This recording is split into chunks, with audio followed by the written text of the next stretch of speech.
নমস্কার বন্ধুরা, Swapna kitchen family ব্লগে তোমাদের সবাইকে স্বাগত জানাই। বন্ধুরা, তোমরা কেমন আছো? আশা করি তোমরা ভালো আছো। আমিও খুব ভালো আছি। দেখো, আজকে কই মাছগুলোকে জল থেকে ঢেলে নিচ্ছি। তো কেন ঢেলে নিচ্ছি? কারণ আজকে কই মাছগুলোকে রান্না করব। তো একটু ভয় ভয় করছে, এগুলো না খুব কাটা মুশকিলের ব্যাপার। যাই হোক, যেখানে নিয়ে এসেছে কাটতে তো হবেই। তো কই মাছগুলোকে ভালো করে কেটে ধুয়ে বেছে পরিষ্কার করে নিয়ে তারপরে কিন্তু বসে গেছি সবজি কাটতে। তো আজকে কী কী রান্না হবে সেটা তোমাদের ঘরে পরে বলছি। আগে আমি সবজিটা কেটে নিই, তারপরে তোমরা কিন্তু দেখতে থাকবে যে আজকে কী কী রান্না হচ্ছে। আজকে বেশি কিছু করব না, আজকে একেবারে সিম্পলভাবে অল্প করেই রান্না করব। আর তারপরে যা যা রান্না হচ্ছে সেটা তোমাদের ঘরে দেখিয়েই দেবো। সকালে সমস্ত কাজ টাজ করে চান করে সেবা দিয়ে খাওয়া দাওয়া করে তারপরেই কিন্তু আমি মাছ বাছতে গিয়েছিলাম। আর মাছটা বাছতে খুবই টাইম লেগেছে। এই মাছগুলো না বড্ড লাফিয়ে লাফিয়ে চলে যায়, একটু ভয় করছিল। তো যাই হোক, আগে মেরে দিয়েছি, তারপরে কিন্তু আমি মাছটাকে আঁশ বেছেছি। তো এত পরিমাণে পিচ্ছল কি আর বলবো, সব সময় স্লিপ খেয়ে যাচ্ছে।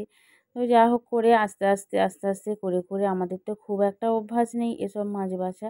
তো যতটা পেরেছি আস্তে আস্তেই কিন্তু মাছটা বেছে নিয়েছি। আর একেবারে জ্যান্ত মাছ বলে না, কড়াই দেওয়ার সাথে সাথেই কিন্তু মাছগুলো বেঁকে যাচ্ছে।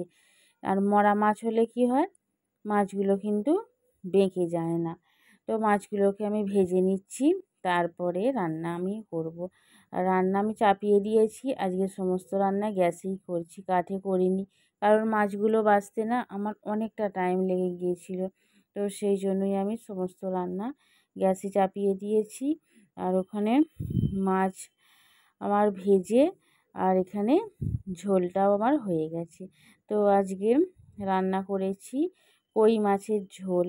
তো কই মাছের ঝোলটা এত টেস্টি হয়েছিল, খুবই সুন্দর খেতে হয়েছিল। তো কীভাবে রান্না করেছি তোমরা অবশ্যই আমার কুকিং চ্যানেলে দেখে নিও যে কই মাছের ঝোল আমি কীভাবে রান্না করেছি। আর তোমাদের দাদাভাই নিয়ে চলে এসেছে লিচু। লিচুগুলো না দেখে মনে হচ্ছে ভিডিও করা, ফেলে রেখে আগে আমি ছাড়িয়ে খেয়ে নিই। লিচুগুলো দেখে এতই লোভ লাগছে, লাল টকটক করছে লিচু। আগেও লিচু খেয়েছি, কিন্তু লিচুগুলো টক ছিল। এই লিচুগুলোকে দেখেই তো মনে হচ্ছে লিচুগুলো প্রচুর মিষ্টি। আর আজকে কিন্তু এই আমগুলো কুড়িয়ে পেয়েছি। আজকে একটু কাঁচা কাঁচা আমগুলো কুড়িয়ে পেয়েছি, আগের আম অনেকই রয়ে গেছে। আর আজকে আমগুলো একটু কাঁচা রয়েছে, কারণ আগের আমগুলো খেয়ে নেবো, এগুলো তবু অনেক দিন রয়ে যাবে। আর মিঠাই দেখো গায়ে একটা কাঁথা চাপা দিয়ে ঘুমোচ্ছে। আজকে ব্ল্যাঙ্কেট নেয়নি, বলছে আমি কাঁথা চাপা দিয়ে ঘুমোবো। আর এই যে বড় বালিশে মাথা দেবে, ওর বালিশটা নিতে চায়নি। তো মাথা একেবারে বেঁকে গেছে, আমি সোজা করে যে শোয়াবো কিন্তু উঠে পড়বে। আর ওঠার পরেও কিন্তু এইভাবে শুয়ে থাকলে ঘাড়ে যন্ত্রণা হবে। তো বন্ধুরা, আমি এখন চলে যাচ্ছি ছাদে। তো ছাদে গিয়ে দেখি কিছু জামা কাপড় আছে কি না। আর মিঠাই তো এখন ঘুমাচ্ছে। মিঠাই, আমি তাই দরজাটা বন্ধ করে দিয়ে একটু ছাদের দিকে যাচ্ছি।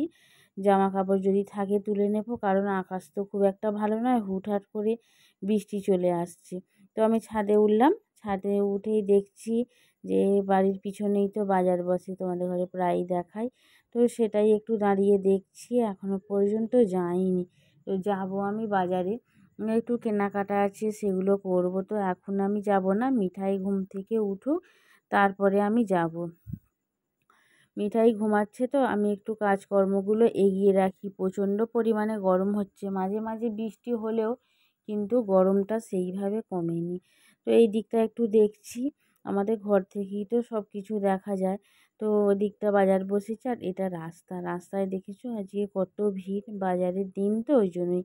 আমি নেমে এলাম, নেমে এসে কিন্তু এখনও পর্যন্ত সন্ধে হয়নি।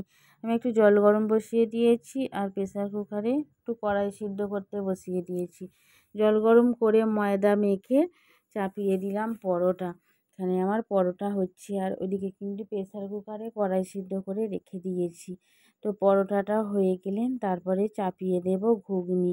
তো আজকে করছি ঘুগনি আর তার সাথে পরোটা। একবার গিয়েছিলাম বাজারে, তো বাজারে গিয়ে যা যা জিনিসপত্র কেনার সেগুলো কিনে নিয়ে এসে তারপরে রান্না বসিয়েছি। কড়াইটা সিদ্ধ করা ছিল আর ময়দাটাও মাখা ছিল। তারপরে চলে এসেছিল মিঠাইয়ের দিদুন। মিঠাইয়ের দিদুনকে নিয়ে একটু বাজারে গিয়েছিলাম, ওই জন্যই আগে আর হয়ে ওঠেনি। আমি যখন কড়াইটা সিদ্ধ করছি, ময়দাটা মাখছি, তখনই চলে এসেছে। তো বাজারে গিয়ে তারপরে ওখান থেকে এসে তারপরে আমি রান্নাটা চাপিয়েছি। তো বন্ধুরা, ব্লগটা এখানেই শেষ করছি। প্রথম থেকে শেষ পর্যন্ত আমার ব্লগটা দেখার জন্য অসংখ্য ধন্যবাদ।